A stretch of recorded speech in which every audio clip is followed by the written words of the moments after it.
Alors bonjour à tous. Aujourd'hui, dans le cadre de l'étude des figures baissières, nous allons étudier la très célèbre étoile du soir ou Evening Star. Donc c'est une configuration graphique que l'on peut voir sur toutes les temporalités, que ce soit en 5 minutes, 1 minute, 10 minutes, 15 minutes, 1 heure. Elle peut arriver sur n'importe quelle unité de temps, daily, monthly, voilà. Et elle intervient généralement à la suite d'une hausse significative, c'est-à-dire à la suite d'une succession de plusieurs bougies haussières. On la reconnaît à trois paramètres. Premièrement, une figure regroupant trois bougies. La première bougie haussière avec un corps important, une petite bougie baissière et enfin une troisième bougie qui est aussi une bougie baissière, mais cette fois-là avec un corps important. Ensuite, il faut savoir que le cours d'ouverture de l'étoile est supérieur au cours de fermeture de la bougie précédente. Et c'est vraiment ça la particularité de l'Evening Star. Qu'est-ce que je veux dire? C'est que dans un graphique normal, le cours de fermeture de la bougie précédente, comme on a vu dans les cours d'avant, va être le cours d'ouverture de la bougie qui suit. C'est-à-dire que si ma précédente bougie finit par exemple à 0,59, la prochaine bougie va ouvrir à 0,59.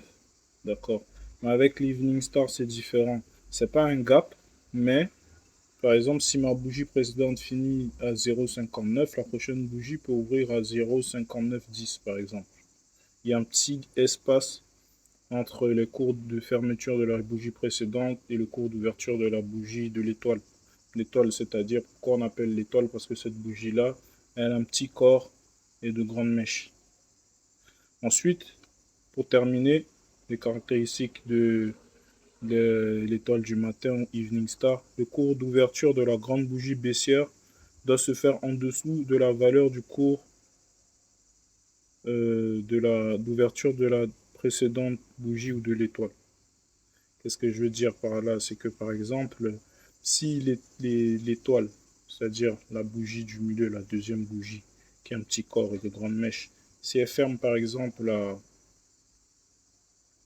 allez, 0,50 20, ben, la bougie d'ouverture, elle, va ouvrir à 0,50 0,6 par exemple.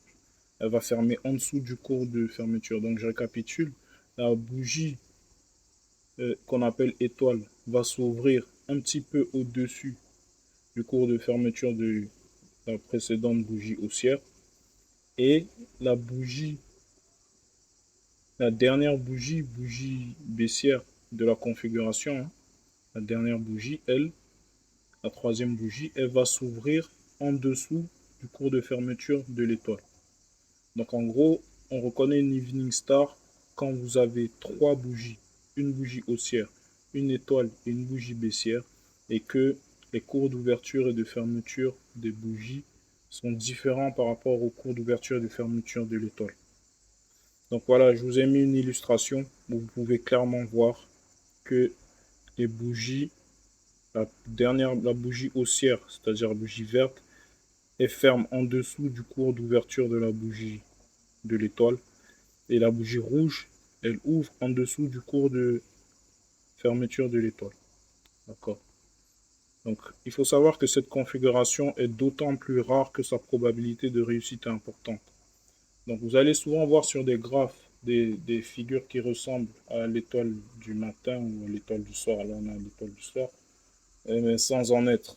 C'est-à-dire que ça ressemble à une grande bougie, après une petite, un marteau ou une étoile, après une autre bougie, ça ressemble, mais c'est pas ça. Mais si vous voyez, vous réussissez à vraiment identifier une Evening Star, vous avez une grande probabilité que le cours va baisser fortement dans les mouvements qui vont suivre. Généralement, on les cherche sur des graphes, des grandes unités de temps.